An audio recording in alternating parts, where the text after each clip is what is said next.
പാർവതിയുടെ special coffee Preena ഇതുവരെ കുടിച്ചിട്ടില്ലല്ലോ. കുടിച്ചിട്ട് അഭിപ്രായം പറയും. ആ, പ്രീന കൊടുക്ക് പാർവതി. കൊടുക്ക് പാർവതി.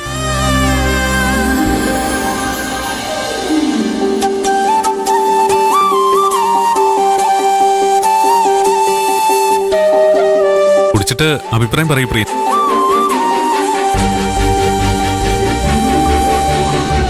നന്നായിട്ടുണ്ട് സർ. എന്നോടല്ല, പാർവതിയല്ലേ കോഫി ഇട്ടത്. പാർവതിയോട് തന്നെ പറഞ്ഞാൽ മതി.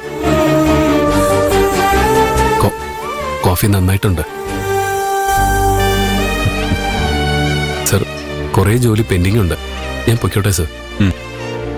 അധികം വെയിറ്റ് ഒന്നും എടുക്കണ്ട.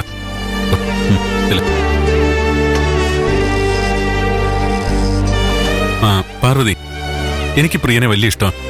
പാർവതിക്കോ? അതെ സാറിന് ഞാൻ വേറെ കോഫി കൊണ്ടുവരട്ടെ?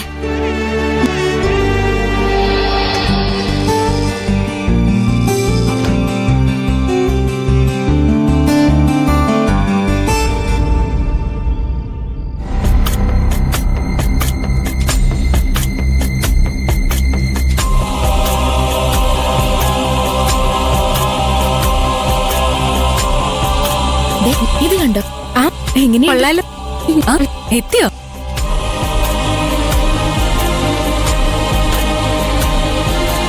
ഞങ്ങള് നീ വരാൻ വേണ്ടി വെയിറ്റ് ചെയ്യുമായിരുന്നു. ഇരിക്ക. ഞങ്ങള് 3 പേരും കൊറേ സമയം ഇരുന്ന് ആലോചിച്ചു. നിന്റെ പ്രശ്നം എന്താണെന്ന് കണ്ടുപിടിച്ചു. വളച്ചിട്ടത് കാര്യം പറയാം.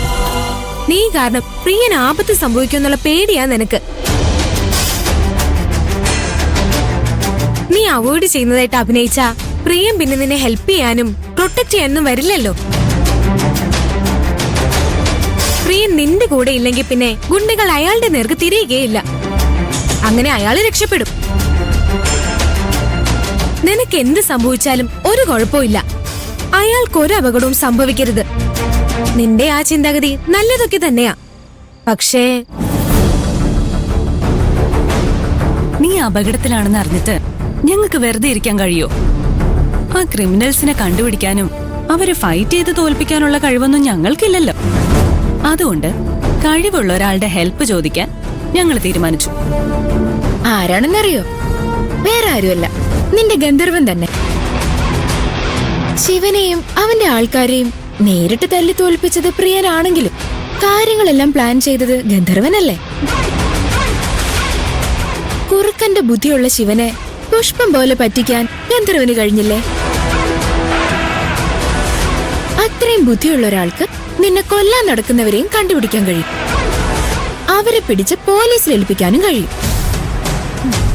അല്ല, ഞങ്ങൾ പറഞ്ഞു വരുന്ന എന്താണെന്ന് നിനക്ക് മനസ്സിലായോ? നീ അപകടത്തിലാണെന്ന് നമുക്ക് ഗന്ധർവനെ അറിയിക്കണം. നീ അപകടത്തിലാണെന്ന് അറിഞ്ഞാ അയാൾ ആരെയും തലയും മുറുക്കി ഇറങ്ങുമല്ലോ.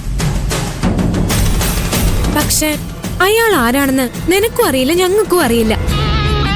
അയാൾ അയച്ച ഗിഫ്റ്റിലോ എഴുത്തിലോ അയാളെ കണ്ടുപിടിക്കാനുള്ള എന്തെങ്കിലും ഒരു സൂചനയോ അടയാളവോ ഉണ്ടാവും.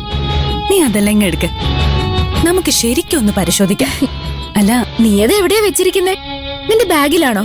ഞാൻ എടുക്കാം. വേണ്ട, അതൊന്നും എടുക്കണ്ട. അതിലാളെ കണ്ടുപിടിക്കാൻ അടയാളങ്ങളൊന്നുമില്ല. ഫ്രം അഡ്രസ് ഇല്ലെന്നല്ലേ ഉള്ളൂ. അയാൾ നിനക്ക് കുറെ സാധനങ്ങൾ അയച്ചിട്ടില്ലേ?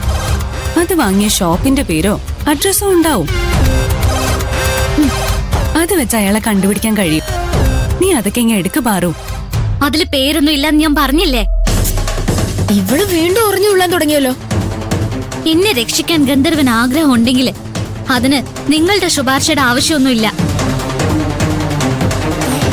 നിങ്ങൾ പറഞ്ഞിട്ടാണോ അയാള് എനിക്ക് എന്റെ സൈക്കിൾ എത്തിച്ചെന്നത്?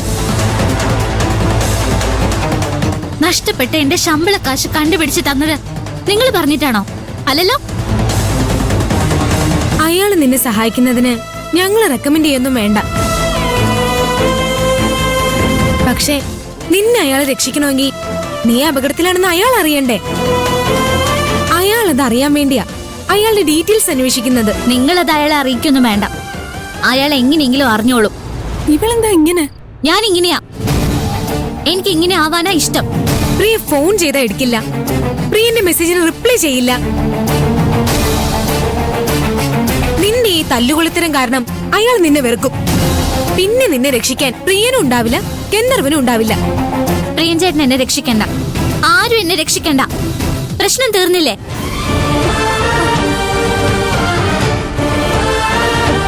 ഇപ്പൊ എന്തായി?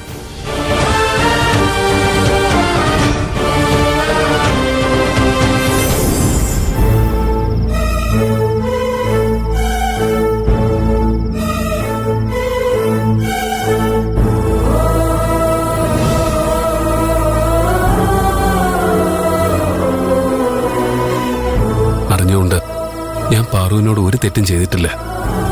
അറിയാതെ എന്തെങ്കിലും തെറ്റ് ചെയ്തു പോയിട്ടുണ്ടെങ്കിൽ അവളോട് മാപ്പ് പറയാനും തയ്യാറാ. ഞാൻ ചെയ്ത തെറ്റെന്താണെന്ന് പാറുവിന് മാത്രമേ അറിയാവൂ. അവളോട് തന്നെ ചോദിച്ചു നോക്കാം.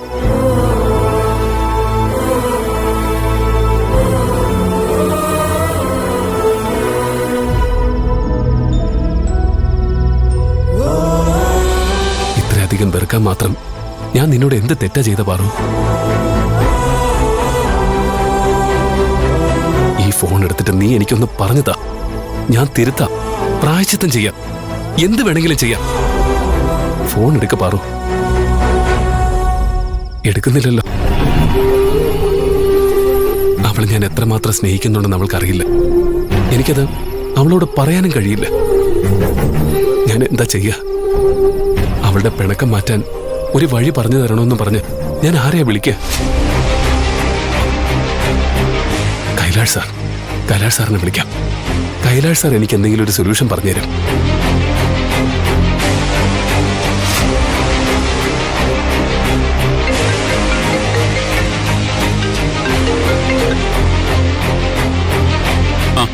പ്രിയൻ പറയൂ. കൈലാഷ് സാർ തിരക്കിലാണോ?